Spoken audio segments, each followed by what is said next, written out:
Welcome to Book Talk. I'm Winston. I like to talk about good books, and you should too. I like to read good books and talk about them. You should do both. Today we're talking about an entry from the DriveThru RPG Pocket Quest 2023 Game Design Jam. This one is Good, Fast, or Cheap. And it took me a little bit to figure out exactly what was going on here, but once it clicked, it clicked. This is a narrative storytelling game, okay? You're not, everything here is narratively described. What, if you are going to fight anything, if you're going to solve a mystery, it's all about how you choose to narrate it. And with that, you are given some direction in the form of dice. You have 3d6, a good die, a fast die, and a cheap die. Roll them. Every die that comes up 4+ is a success, 3 or less is a failure. If it's good, you're solid, you get a good result. If it's fast, that's great. You get it done on time, there's no penalty. If it's cheap, you don't use up any resources that you might otherwise have to. It doesn't cost you anything. But if any of those three are a failure, that doesn't mean the task is a failure. You can get it done fast and cheap, but it won't necessarily be good. You can get it done good and cheap, but it's not necessarily going to be fast, which is a problem if, say, you're being chased by space zombies. And of course, you can get it done good and fast, but you know what? It ain't gonna be cheap. Them deuterium cells you were hoarding in the back room, you're done. So I thought that was an interesting mechanic. It's like a lot of narrative games. You tell the GM what you're planning to do. They decide what the possible outcomes are. You let the dice fall, and then you use those as a guide to narrate how things work out. There's no attributes. There's no skills. There's no ability. Well, okay, there are abilities. There are 4 character archetypes, and each character archetype has a single special ability that can affect the dice in one way or another. Even equipment doesn't really necessarily modify the dice or the rolling in any way.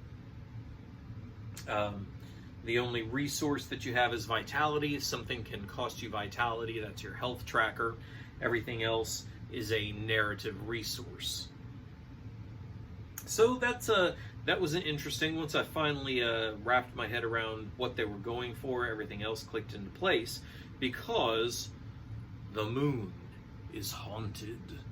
The moon's not just haunted. The moon is your own personal hell. When you die, you go to the moon. And you know what? The large soulless company Euphrates LLC is causing trouble for all the dead people on the moon. They're exploiting them in one way or another. They're exploring things. They are generally repining and pillaging the moon because they're greedy and selfish and bad guys. Your job, are you working for them? Repine and pillage. Are you dead? Stop them from repining and pillaging you.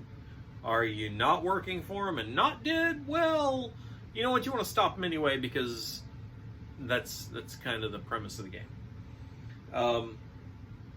Yeah, I thought that was interesting.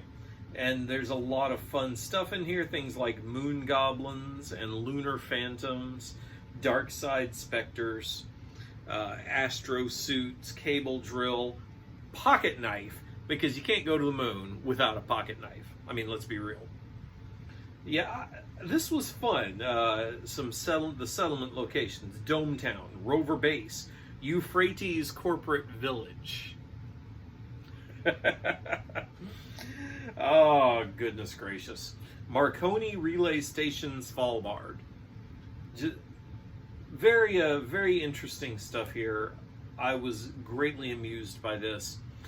Now, it is laid out in spreads, which is not great for reading on a tablet. I'm constantly zooming and motioning around. But I think this is meant to be printed and referenced that way. But yeah, that was an interesting thing.